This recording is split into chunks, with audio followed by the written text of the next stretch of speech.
तुम्हाला माहितीये, तुमची पिढी कोणत्या नावाने ओळखली जाते? सर्वात आधी सायलेंट जनरेशन, 1928 ते 1945.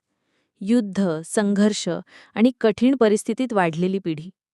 शांत, शिस्तप्रिय, मेहनती स्वभाव. मग बेबी बूमर्स, 1946 ते 1964. युद्धानंतरचा विकास, नोकरी, घर आणि कुटुंब यावर लक्ष. आर्थिक वाढ आणि स्थैर्याचा काळ. तसेच नवी स्वप्न पाहणारी पिढी. जेन एक्स, 1965 ते 1980. तंत्रज्ञानाच्या सुरुवातीची चव घेणारे.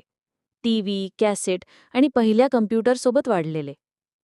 मिलेनियल्स, 1981 ते 1996. इंटरनेट, मोबाईल फोन आणि ग्लोबलायझेशनसोबत वाढलेले. शिक्षण, करिअर आणि डिजिटल जीवन यांचा संगम. जेन झी, 1997 ते 2012. जन्मजात डिजिटल तज्ज्ञ. स्मार्टफोन, सोशल मीडिया आणि मीम्स यांचं जग. बदल घडवण्याची इच्छा असलेली पिढी. जेन अल्फा, 2013 ते आजपर्यंत. AI, रोबोट्स, VR आणि भविष्याच्या तंत्रज्ञानात जगणारी. लहान वयातच हायटेक अनुभव घेणारी पिढी. प्रत्येक पिढीची स्वतःची ओळख, स्वतःचं जग.